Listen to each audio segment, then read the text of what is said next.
आप सभी को जय मसीह की। प्रभु आप सभी को बहुत आशीष दे।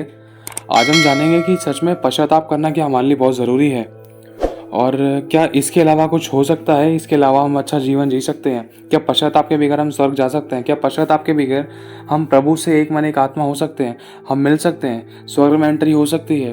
क्या पश्चाताप के बगैर हम आशीष पा सकते हैं? क्या पश्चाताप के बगैर हमारे जीवन में हम छुटकारे, बरकत और परमेश्वर के बड़े अनुग्रह को देख सकते हैं? क्या पश्चाताप के बगैर हमारे जीवन में वो सच्ची शांति, वो सच्ची आशीष, चाहे वो शारीरिक हो, चाहे आत्मिक हो, चाहे आर्थिक हो, चाहे संसारिक हो, क्या आ सकती है बिना पश्चाताप के? तो हमें ये जानना है। तो ये सच्ची घटना है, इस बात को ध्यान से सुनना। प्रभु का आत्मा आज आपसे बात करेगा। एक व्यक्ति था जो बहुत अमीर रहा और उसके दो पुत्र थे, एक बड़ा एक छोटा। तो एक मोमेंट ऐसा हुआ, वो दोनों बड़े हुए और वो दोनों उस महल में रहा करते थे। बहुत अच्छी संपत्ति रही बाप की। तो एक कुछ टाइम ऐसा आया कि जो छोटा बच्चा था ना, वो बच्चा बोला पापा से, पापा अब मुझे यहाँ नहीं रहना है, मुझे जो भी मेरी प्रॉपर्टी है मुझे मेरा हिस्सा दे दो और मैं यहाँ से जा रहा हूँ। तो पापा कहता है, बेटा क्या हो गया, मैंने कौन सी कमी छोड़ दी, तू आज जो मुझे छोड़कर जा रहा है? तो बेटा कहता है, नहीं ज़्यादा बात नहीं करनी पापा, मुझे मेरे हिस्से का जो भी पैसा है, जो भी माल है, जो भी प्रॉपर्टी है, जो भी मेरा धन है, सब कुछ जो भी मेरा है मुझे दे दो और मुझे मेरे हिस्से का सारा पैसा लौटा दो और फिर मैं जा रहा हूँ यहाँ से, अब मैं यहाँ नहीं रहूँगा। फिर उसके बाप बहुत थोड़ा उदास तो होता है, लेकिन कोई नहीं, चल मेरे बच्चे तेरी इच्छा है, कोई नहीं, तेरी इच्छा को चल मैं पूरी कर देता हूँ, मैं तुझे देता हूँ। फिर होता क्या है कि वो बाप कैसे ना कैसे करके छाती पत्थर रख के अपने बच्चे को उसकी इच्छा के अनुसार जो भी उसका हक का होता है वो उसको दे देता है और उसका बेटा चले जाता है, उस महल को छोड़कर चले जाता है और बहुत बड़ी संपत्ति को लेकर जाता है और उसके पास इतना पैसा होता है कि वो कई वर्षों तक खा सकता है। तो वो पैसा इस्तेमाल करता है, जब दूसरे शहरों में जाता है तो वहाँ पर रंगरेलियाँ मनाता है, उल्टी सीधी हरकतें करता है, कुकर्म करता है। बाइबल में लिखा है कि कुकर्म करता है। उसने कुकर्म में सारा पैसा उड़ा दिया, ऐशो आराम में और अपनी शारीरिक अभिलाषा को पूरा करने में सारा पैसा उड़ा दिया, यहाँ तक कि उसकी ऐसी हालत हो गई कि उसके जेब में एक फूटी कौड़ी नहीं बची। तो एक मोमेंट उसके जीवन में ऐसा आया कि वो कहाँ अपने बाप के घर में बहुत अच्छे से राजा महाराजाओं की तरह रहता था और वहाँ पर सेवा टहल करने वाले बहुत सारे दास और दासियाँ थे, बहुत सारे नौकर थे, नौकर चाकर थे और मतलब इतनी रिस्पेक्ट होती थी, आना जाना उठना बैठना बहुत शाही रहा था। लेकिन जब उस बच्चे ने देखा, जब उस छोटे बेटे ने देखा कि यार मेरा तो सारा पैसा ख़त्म हो गया और अब तो मेरे पास कुछ बचा नहीं और अभी तो मेरी शादी भी नहीं हुई है, अभी तो मेरा बुढ़ापा भी बाकी है और मैंने बहुत बड़ी गलती कर दी, अपने पापा से मैंने हिस्सा मांगकर, एक सेपरेशन को दिखाकर, बाप से दूर होकर वरन हिस्सा मांगकर उसको छोड़कर आकर अपनी जिम्मेदारी को मैं छोड़कर आ गया और मैंने इतनी बड़ी गलती कब कर दी, मैंने इतना बड़ा कदम कैसे उठा दिया और इसका खामियाजा मुझे अब बाद में भुगतना पड़ रहा है। तो वो बच्चा बहुत रोता है, उसको भूख लगती है। एक दिन भूखा होता है, दूसरे दिन भूखा होता है, तीसरे दिन उसी देश का, वही मतलब जिस देश में वो लड़का चला जाता है ना अपनी संपत्ति लेकर, संपत्ति खत्म होने के बाद जिस देश में वो रहता है उस देश में एक व्यक्ति होता है, उसको मिलता है। वो वहाँ पर सूअरों की कोई झुग्गी होती है, तो वहाँ पर सूअरों को चरा रहा होता है। तो उस सूअर के चराने वाले आदमी से बात करता है, भाई मुझे भूख लगी, कुछ खाने के लिए मिल सकता है या कुछ काम धंधा मिल सकता है? तो वो आदमी कहता है, अगर तुझे काम चाहिए तो तू मेरे सूअरों की रखवाली कर ले, कोई सूअर चोरी ना होने पाए, कोई खोने ना पाए और जो भी इनको खाना वाना चाहिए उनको टाइम से देना है। मैं तुझे काम देता हूँ, तुझे इसकी पगार भी अच्छे से मिल जाएगी। पगार क्या होगी, तुझे इनके साथ खाना मिल जाएगा, मैं पगार नहीं दे सकता तेरे को। अगर तुझे खाना चाहिए तो बता, अगर नहीं चाहिए तो अपना काम कर। तो उस लड़के की ऐसी हालत हो जाती है, जो अपने बाप से सारी जायदाद लेकर आता है ना, उस लड़के की ऐसी हालत हो जाती थी कि उसको सूगरों के साथ रहना पड़ता है। मतलब कहते हैं ना कि पाप की मजदूरी मृत्यु है। उसने जो काम किया वो पाप से भरे हुए थे। अपने बाप की जिम्मेदारी को छोड़कर लालच में आकर अपनी सारी जायदाद को लेकर आके, और जब जायदाद पर जब उसने भरोसा रखा तो जायदाद भी खत्म हो गई। बाद में वो टुकड़ों का भिखारी हो गया, यहाँ तक कि सूअरों के साथ रहना पड़ा, उसको सोना पड़ा, कपड़े खराब हो गए, बदबू आया करती थी उसको और बहुत हालत गंदी हो चुकी थी उसकी। और रोता था, सर पटकता था दीवारों के अंदर, बहुत रोता था कि हाय मैंने इतने बड़ा कदम क्यों उठा लिया, मैंने अपने बाप को क्यों छोड़ दिया, इससे भला तो मैं वहीं था। इतने सारे दास और दासी, इतने सारे नौकर चाकर हमारे आगे पीछे रहते थे और हमारी सेवा टहल करते थे और सब कुछ मुझे अच्छा खाना मिलता था। जो ये मैं सूअरों के साथ यहाँ खाना खा रहा हूँ, ये तो हमारे नौकरों को तक नहीं मिलता था, लेकिन आज मुझे सूअरों के साथ खाना खाना पड़ रहा है। वो फलियाँ खाकर वहाँ पर अपना पेट भरता था। तो बहुत रोता था, रोज़ाना रोता था और याद करता था उन पुराने पलों वालों को कि मैंने इतनी बड़ी गलती कर दी, मुझे ऐसा कदम नहीं उठाना चाहिए था।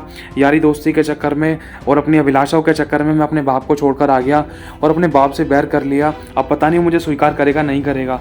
तो कुछ ऐसा मोमेंट होता है कि वो सूअरों का जो मालिक होता है ना, सूअरों का जो मालिक होता है, जो सूअर का चरवाहा होता है, तो वो चरवाहा ना उस लड़के को देखकर वो मतलब बोलता है कि भाई अब चल बहुत हो गया, तो निकल ले यहाँ से, अब ज़्यादा खाना नहीं खिला सकता भाई, मेरे को अपने सूअरों को भी देखना है। सोचो, अब वो सूअर को खाना खिलाने के लिए भी तैयार नहीं है। तो होता कुछ ऐसा मोमेंट है, तो वो सूअरों का जो चरवाहा होता है वो मना कर देता है, उसको उस घर से बाहर निकाल देता है, सूअरों की झुग्गी से बाहर निकाल देता है। तो वो लड़का वहाँ से अब उस सूअरों की झुग्गी में भी रहने के लायक नहीं होता। वो इतना गिर जाता है, फिर उसके बाद उसको ठोकर लगती है और अचानक है ना उसके मन में यही वाली बात आती है कि जिस पर मैंने भरोसा रखा, जिस पर मेरी उम्मीद थी, वो सारी मेरी उम्मीद ख़त्म हो गई। जिस पर मैंने भरोसा रखा, मेरा भरोसा भी तोड़ दिया गया और मेरी किसी ने मदद नहीं करी। मेरा भरोसा क्या था? मेरा धन था। उस धन को मैंने पूरा अपने लिए परमानेंट रखने की कोशिश करी थी, समझने की कोशिश करी थी। मैं सोचता था कि धन से मेरा गुजारा हो जाएगा, यार दोस्त अच्छे होंगे, और यार दोस्ती के चक्कर में, अपनी अभिलाषाओं के चक्कर में मैं अपने बाप से बैर कर बैठा और धन पर मैंने भरोसा किया तो मैं गिर गया। और सच में जिस पर मैंने भरोसा किया सब ने मुझे छोड़ दिया। सब फ़ायदे के हैं, सब ने अपना फ़ायदा निकाला और मैं इस ऐसी हालत आज मेरी ऐसी हो गई। अब मुझे पता नहीं मेरा परमेश्वर, मेरे पिता, मेरा बाप मुझे स्वीकार करेगा या नहीं करेगा। तो कुछ ऐसा होता है, वो रोते रोते भी लगता है, फिर अपने देश में वापस चला जाता है। जैसे वापस जाता है और अचानक है ना वहाँ पर उसका बाप देखता है, घर की छत पे से देखता है कि अरे ये तो मेरा बेटे के जैसा लग रहा है, ये कहीं मेरा बेटा ही तो नहीं है। तो बिल्कुल ढीला ढाला, बिल्कुल कमज़ोर सा, बिल्कुल पतला सा, और मतलब कपड़ों में से बदबू आ रही है, कपड़े फटे हुए हैं। ऐसी हालत हो जाती है उस लड़के की जब वो वापस अपने महल में आ रहा होता है। सोचता है कि क्या पता मेरा पिता मुझे अपना ले, चाहे मुझे भले ही एक नौकर की तरह रहने दे। तो उसका बाप देखता है, उसकी बाप की आंखों में आंसू आते हैं और फिर उसके बाद है ना बाप उसका भागे भागे जाता है, जल्दी से उतर के जाता है और भागे भागे जाता है, अपनी धोती संभालता है और भागे भागे जाकर उसको रास्ते में ही देखता है, अरे मेरे बेटे वापस आ गया, मैं तेरी राह देखता था कि मेरा बेटा कब आएगा। मैं जानता हूँ मेरे बच्चे कि जो तूने गलती करी थी तुझे उस गलती का अफसोस है, लेकिन तू आ गया ना, मुझे इससे ज़्यादा कुछ नहीं चाहिए, मुझे मेरा बेटा चाहिए। जो मेरा है वो सब कुछ तेरा है मेरे बेटे, आज भी सब कुछ तेरा ही है, लेकिन मैं चाहता हूँ तू मेरे पास वापस आ। तू मेरे पास आया, मैं तेरा इंतज़ार करता था, मैं झांकता था कि मेरा बेटा कब आएगा। मैं खिड़कियों में से झांकता था, मैं अपने दरवाजे की बत्ती को जलाकर रखता था, मैं रोशनी जलाकर रखता था कि मेरा बेटा आए तो उसको अंधकार दिखाई न दे, वो सोचे कि हाँ कोई है जिससे मैं बात करूँ। तो सच में आज मेरे बेटे तू आ गया। तो वहाँ के सारे लोग देखते हैं, अरे इसका तो पुत्र वापस आ गया, जो उसकी सारी जायदाद को लेकर चला गया था, अब इसके पास तो कुछ नहीं बचा है। तो बिल्कुल कंगाल हो गया, इसकी हालत देखो कैसी हो गई। लेकिन इसके बाप को देखो, फिर भी इसको सीने से लगा रहा है। इसके बाप का दिल है कैसा।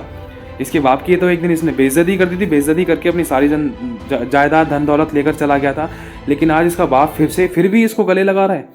तो उसी तरीके से वो बच्चा बोलता है, पापा, पिता मुझे माफ़ कर दे, पिता मैंने तेरे और स्वर्ग के विरुद्ध में पाप किया है, पिता हो सके ना तो मुझे दिल से माफ़ कर दे, क्योंकि मैंने वो किया जिससे तेरा दिल दुखा, मैंने वो किया जो तेरी दृष्टि में बुरा था। और उसने ये भी कहा, पिता देख मैं तो एक बात चाहता हूँ, अब मैं तेरे पुत्र कहलाने के भी योग्य नहीं हूँ। उस पुत्र ने ना ऐसा 2 बार कहा है। जब मैंने वचन पढ़ा तो मैंने समझा कि हाँ, उसने 2 बार अपनी गलती को माना, कहा कि मैंने तेरे विरुद्ध में और स्वर्ग के विरुद्ध में पाप किया है। स्वर्ग मतलब परमेश्वर की आज्ञाओं के विरुद्ध में पाप किया है और अपने बाप के घर को छोड़ दिया, अपने बाप के घर को छोड़ दिया। उसकी आंखों में आंसू लाया और अभिलाषाओं के चक्कर में इतना डूब गया कि कहीं का ना रहा। कहते हैं ना कि धोबी का कुत्ता ना घर का ना घाट का। और कोई बिल्कुल इसी गलत हालत हो गई थी, कोई मदद सेवा टल करने वाला भी नहीं था उसका, अपनों ने भी छोड़ दिया था और अपने भी जिस व्यक्ति पर, जिस भाई बंधु, जिस यार दोस्त पर उस लड़के ने भरोसा किया था, जिसके कारण वो अपने बाप की जायदाद को लेकर आया था, किसी दूसरे शहरों में जी रहा था, जब उसकी सारी जायदाद खत्म हो गई तो उसके अपने भी उससे दूर हो गए, उसके यार दोस्त भी उससे दूर हो गए, लेकिन सिर्फ उसका खुद का एक बाप ही था जो उसको सीने से लगाने वाला था, जो उसकी बाट जोता था। तो उसका बाप जब इंतजार में था उसके, तो उसने अपनी गलती को माना। जब आया वो अपने बाप से मिला तो उसके बाप ने उसको सीने से लगाया, गले लगाया, उसने कपड़े नहीं देखे, बदबू आ रही है, कितना गंदा है कितना नहीं। तो बेटे ने एक बात बोली, पापा मैंने ना तेरे विरुद्ध में और स्वर्ग के विरुद्ध में पाप किया है, मुझे क्षमा कर, मैं तो तेरे पुत्र कहलाने के भी योग्य नहीं हूँ, क्योंकि मैंने वो किया जो तेरी दृष्टि में बुरा था। यही वाली बात है ना, उसने 2 बार बोली कि पिता मैंने तेरे और स्वर्ग के विरुद्ध में पाप किया है, मैं तो तेरे पुत्र कहलाने के भी योग्य नहीं हूँ, तू मुझे अपने घर में नौकर की तरह ही रख ले। तो उसके बाप की आंखों में आंसू आ जाते हैं और वो अपने रानियों को कहता है और अपने सेवकों को कहता है उसका बाप कि जाओ मेरे बेटे के लिए अंगूठी लेकर आओ सोने की और इसकी जूतियां लेकर आओ और बहुत बड़ा जश्न मनाओ, बहुत बड़ी एक पार्टी करो, क्योंकि मेरा बेटा मेरे पास वापस आ गया है और इसको अपनी गलती का एहसास है और उसने पश्चाताप किया है। और चाहे कुछ भी हो गई थी इससे गलती, लेकिन आज मैंने अपने बेटे को फिर से स्वीकार किया है और मैं इसकी राह देखता था, मैं विश्वास करता था कि मेरा बेटा आएगा और ये आज वापस आ चुका है। जाओ पूरे शहर में जश्न मनाओ क्योंकि मेरा बेटा आज मेरे पास वापस आ गया है। तो उस बेटे की आंखों में आंसू होते हैं। बोलता है पिता मैंने तो इतना सब कुछ गलत कर दिया, मैंने अब तक तो तुझे कुछ अच्छा दिया ही नहीं।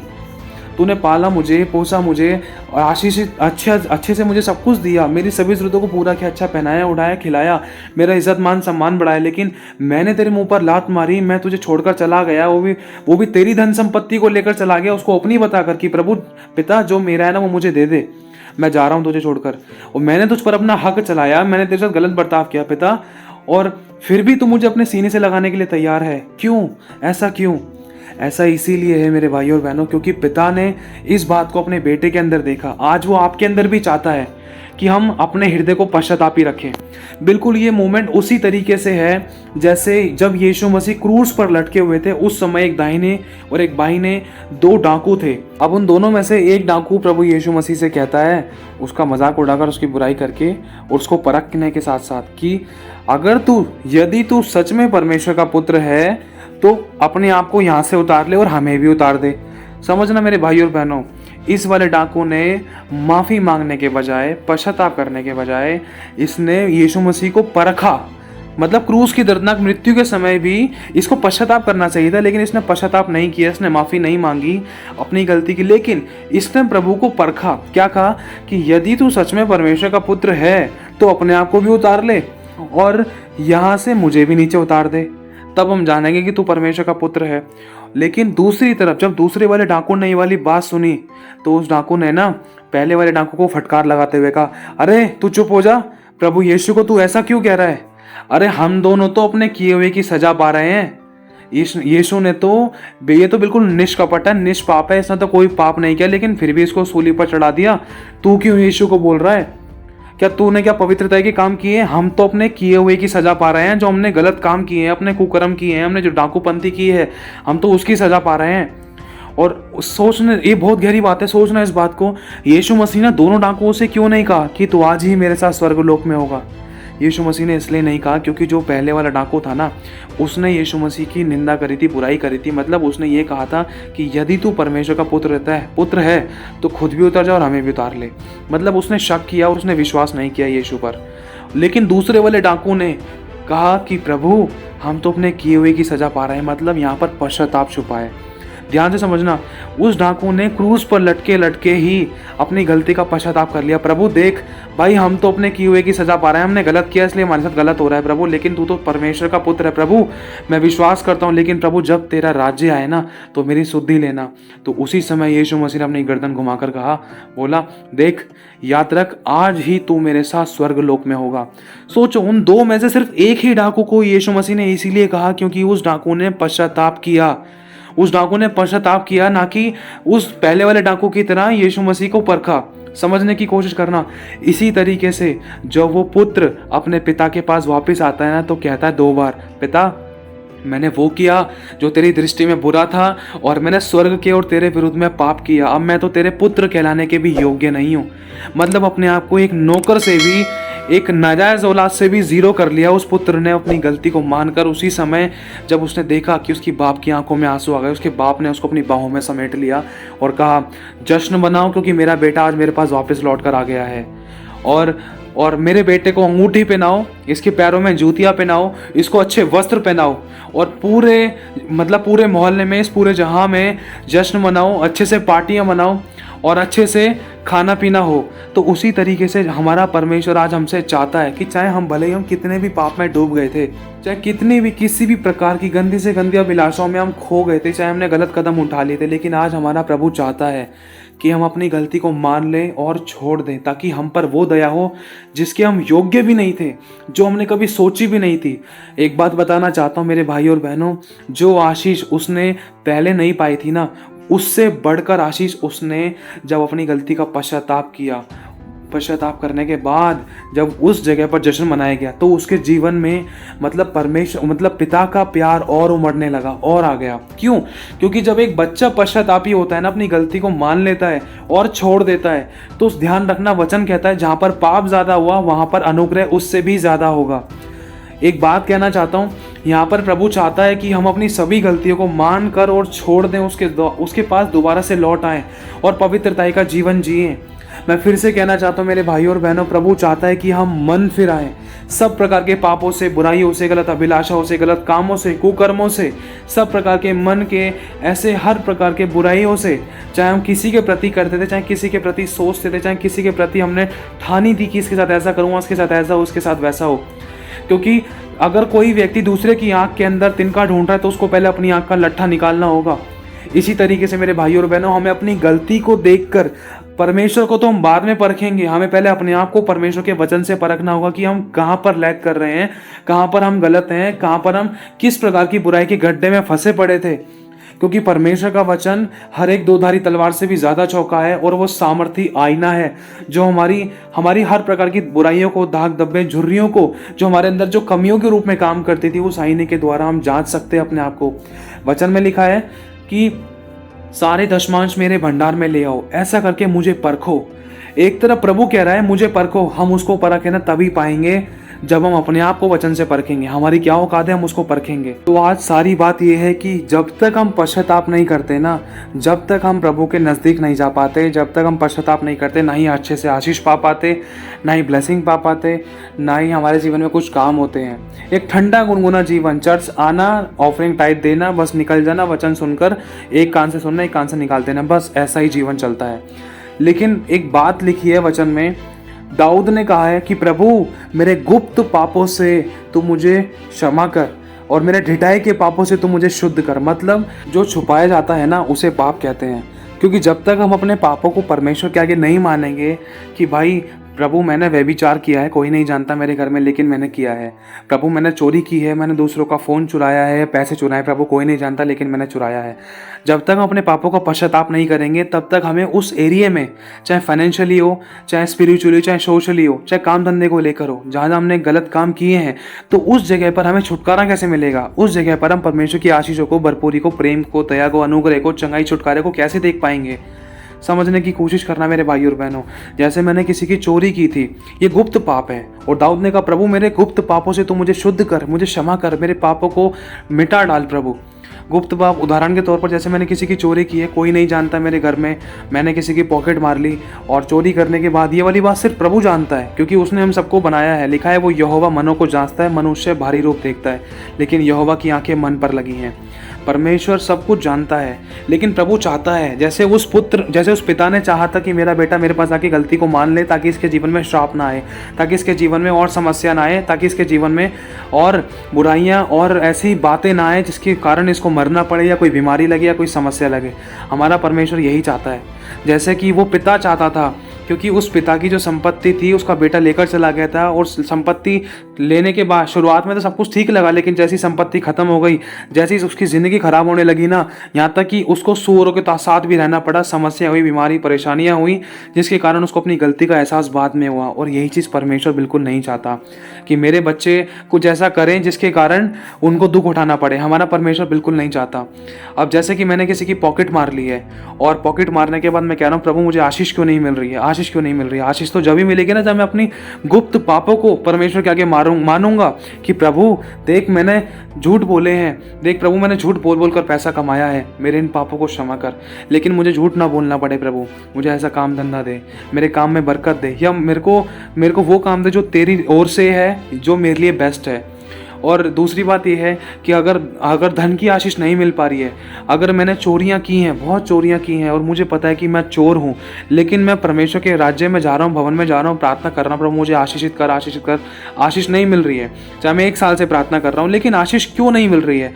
उसका कारण ये है कि मैंने जो गुप्त पाप किया है, जो मुझे स्मरण है, जो मुझे याद है, उस पाप को मैंने प्रभु के आगे कभी अंगीकार किया ही नहीं, उस पाप को मैं मान ही नहीं रहा हूँ कि पिता मुझसे जो गलती हो गई है, देख मैंने चोरियां की हैं बहुत, मैंने दूसरे लोगों के साथ बहुत धोखाधड़ी से पैसा कमाया है, देख गरीबों को मैंने लूटा है, देख मेरे पास इतना पैसा रहा करता था, मैंने चेन चुराई है, मैंने नोट चुराए हैं, मैंने वॉलेट चुराए, मैंने फ़ोन चुराए प्रभु, ये कोई नहीं जानता था लेकिन मैं जानता हूँ प्रभु।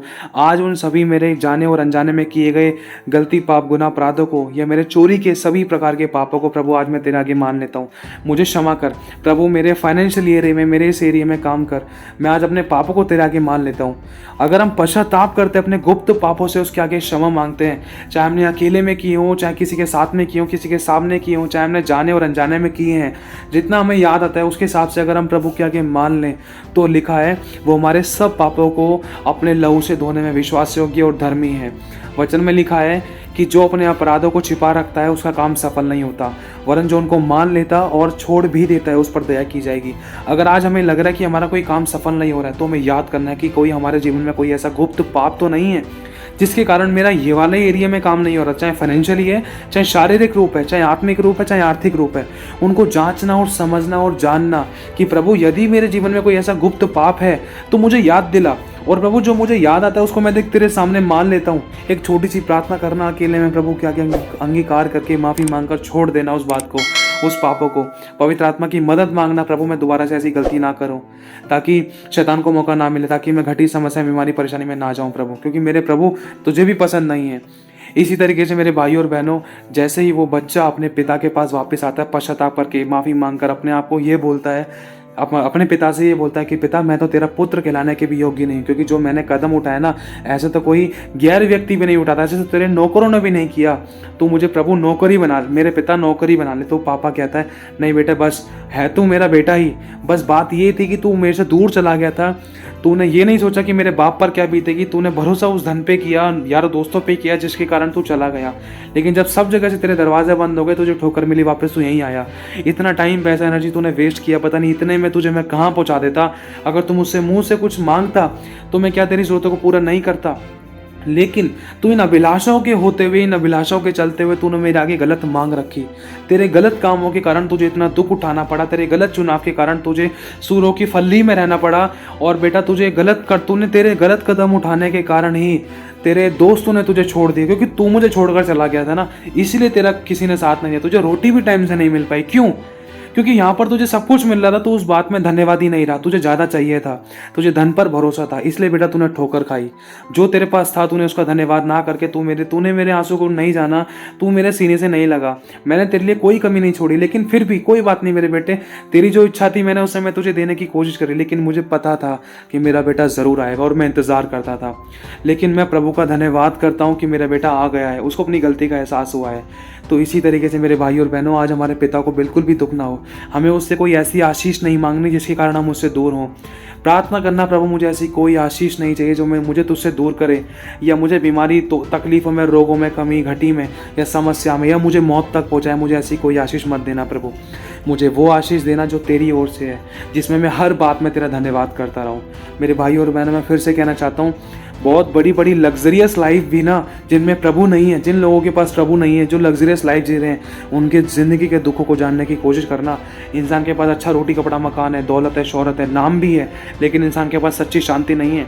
अभी कुछ दिन पहले ही मैंने देखा कि किसी सेलिब्रिटी ने अपनी वाइफ को डिवोर्स दे दिया, ऐसी कुछ देखा था। सोचो क्यों दे दिया, हर चीज़ का एक कारण है, ऐसे कोई नहीं हो, ऐसे मजाक मजाक में कोई नहीं कर सकता है, ये बहुत बड़ा डिसीजन है लाइफ का। सोचो, क्या सच्ची शांति, सच्चा प्रेम है, सच्चा आनंद है, संतुष्टि है इंसान को आज? लेकिन मसीह में प्रभु ने हमें ना सब प्रकार की भरपूरी दी है, सब प्रकार की भरपूरी दी है, वरन बहुतरी जाति को छितराने वाला बनाया है। चाहे शांति की बात हो, चाहे चंगाई की बात हो, चाहे छुटकारे की बात हो, चाहे प्रेम की बात हो, चाहे आत्मा की बात हो, चाहे भरपूरी की बात हो। पहले मसीह में आने से पहले हमारे खुद के दुखड़े नहीं सवर रहे थे, हम खुद आंसुओं में थे, दुखों, समस्याओं में, कलेशों में, बीमारियों में, परेशानियों में, तकलीफ़ों में और हर प्रकार की टेंशन, चिंता, परेशानी में थे। दुनिया की तरह ज़िंदगी जी रहे थे, जैसे भाई दूसरे भी लोग एडजस्ट कर लेते हैं कि भाई रोग तो लगने ही थे, बीमारी तो लगनी थी, ये काम तो पैसे से ही होना है, उसने छोड़ दिया तो दूसरी शादी कर लो, ऐसा तो करना ही था, इसने ऐसा कर दिया, उसने वैसा कर दिया।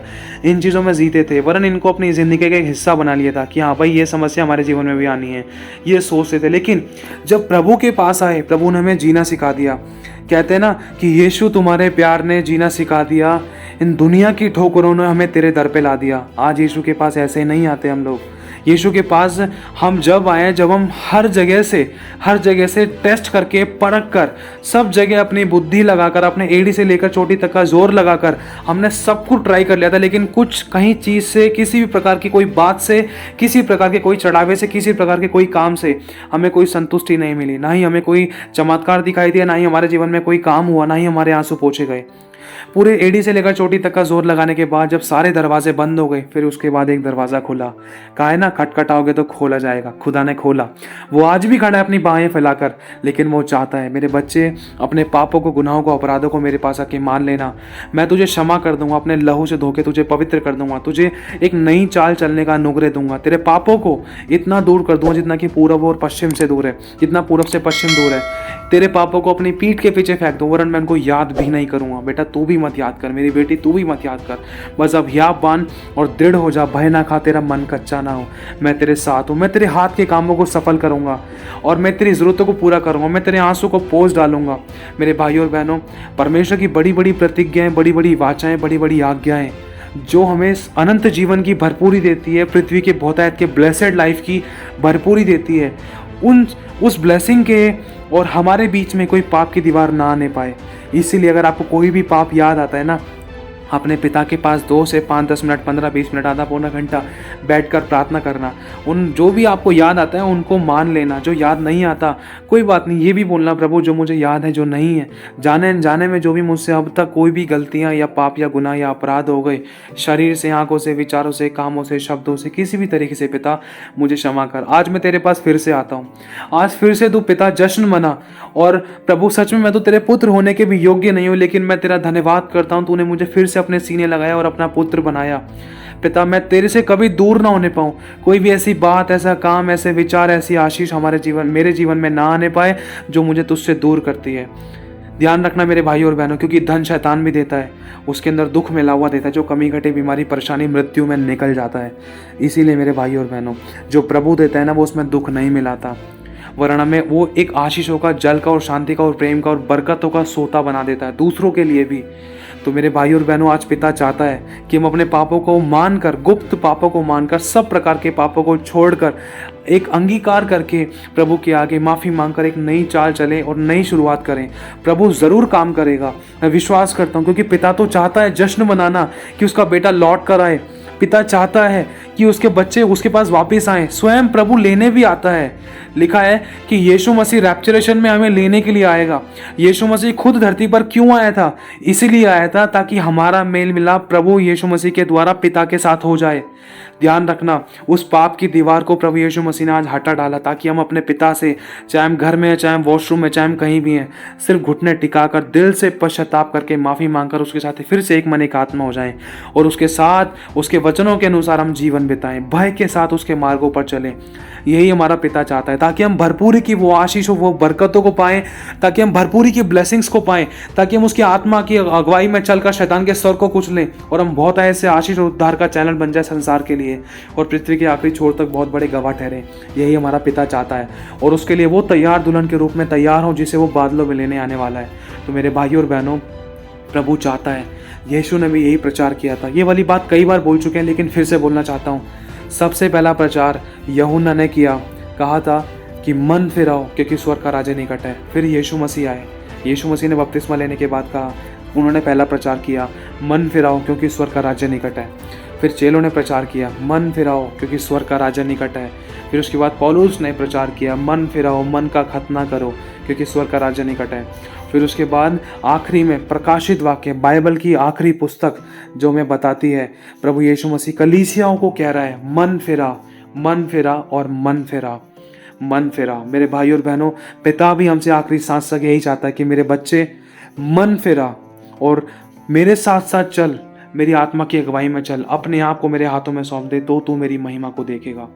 इसीलिए मेरे भाई और बहनों, प्रभु चाहते हैं मन फिराएं, उसके पास वापस लौट आएं, ताकि हम उसकी भरपूरी को पाएं। क्योंकि अपना दिमाग चलाकर अब तक हमने अपने लिए अब समस्या ही खड़ी करी थी और दुखों में हो गए थे और समस्या में हो गए थे। बस अपने आप को बिल्कुल शून्य कर लो, जीरो कर लो और बस पिता के हाथों में अपने आप को सौंप कर नई शुरुआत करो। ठीक है मेरे भाइयों बहनों, बस इतना कहना चाहता हूँ, मन फिराकर उसके पास वापस लौट आओ और उसके अनुसार चाल चलो। जो स्ट्रगल आपने 10 साल, 8 साल, 20 साल किया है और उसका प्रतिफल आपको कुछ नहीं मिला, मैं कह रहा हूँ आप 10 दिन भी अगर प्रभु के साथ अच्छे से संगति में रहते हो, उसकी आत्मा की अगुवाई में चलते हो, अपने मुंह की चौकसी करते हो, उसके वचनों की पूरा करने में चौकसी करते हो और उसके मार्गों पर भय के साथ चलते हो और उसके साथ एक पारदर्शी रिश्ता रखते हो, तो मांगने और सोचों से कहीं ज़्यादा बढ़कर वो आपके जीवन में करने जा रहा है। क्योंकि लिखा है, देख जिस समय तूने मुझे पुकारा उसी समय मैंने तेरी सुन ली। लिखा है कि मैंने तेरा गिड़गिड़ाना सुना है। लिखा है मैं तेरे आंसुओं के बदले मैं तुझे दुगना भाग आदर का दूंगा। लिखा है मैं तेरी आंखों से सब आंसू पोंछ डालूंगा। लिखा है कि देख मैंने तेरे आंसू को अपनी कुप्पी में भरा है। आज वो कहता है, चाहे आप संसार की अभिलाषा में, चाहे आप पाप करने के कारण चाहे भटक गए थे, वो कहता है देख मेरे बच्चे, मेरी बेटी, मेरे बेटे, मैंने तेरे मारे मारे फिरने का हिसाब रखा है। तू मेरे पास आ, पश्चाताप कर, माफी मांग और फिर से खड़ा हो। मैं तुझे उठाऊंगा और मैं तेरे संग रहूंगा। मैं तुझे ऊंचा उठाऊंगा, सदा की घमंड का कारण ठहराऊंगा। मेरे अनुसार चल और सही चुनाव कर। तो आज हमारा पिता अपनी बाहें फैलाकर खड़ा हुआ है। वो कहता है कि बेटा खटखटा, तेरे लिए खोला जाएगा। वो बाहें फैलाकर खड़ा हुआ है।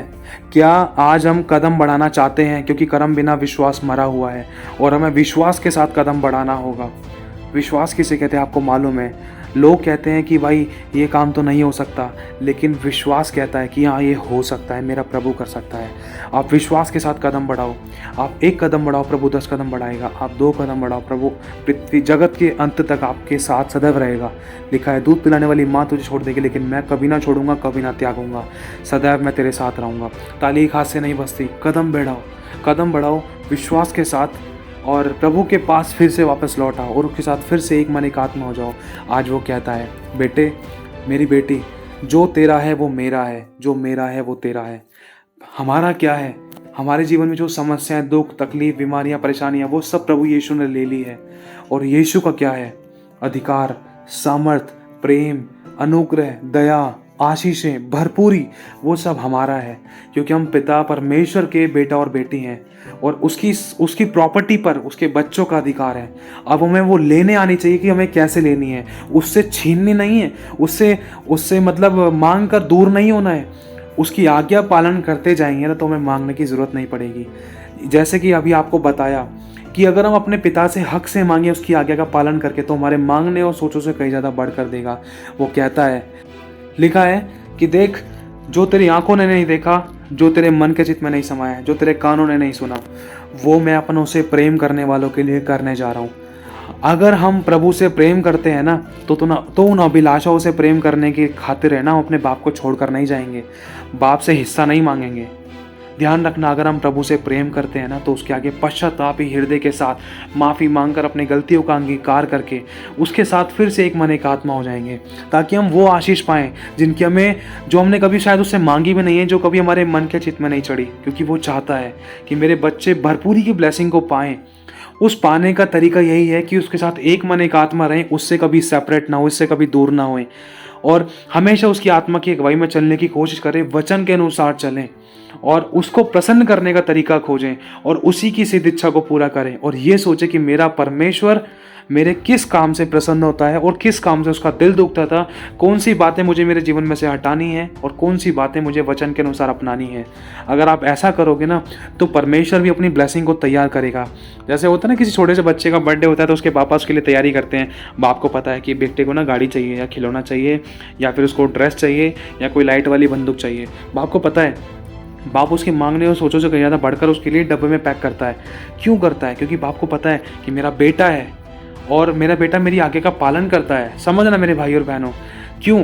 क्योंकि बाप चाहता है कि मैं इसको दूं, क्योंकि इसकी इच्छा है, इसकी ज़रूरत है, इसकी भी कुछ ईमान है, इसके भी कुछ सपने हैं। तो बाप उस बच्चे को उसकी खुशी के लिए देता है, उसको ब्लेस करता है। लेकिन दुनियावी बाप तो बस कितना दे सकता है वो आप जानते हो, लेकिन जब हमारा परमेश्वर देने पे आता है ना, उसका हाथ कोई रोक नहीं सकता। तो मेरे भाई और बहनों, प्रभु चाहता है तू मेरे पास आ, मैं तेरे पास आता हूँ। प्रभु आप सभी को आशीष दे, आप सभी को जय मसीह की।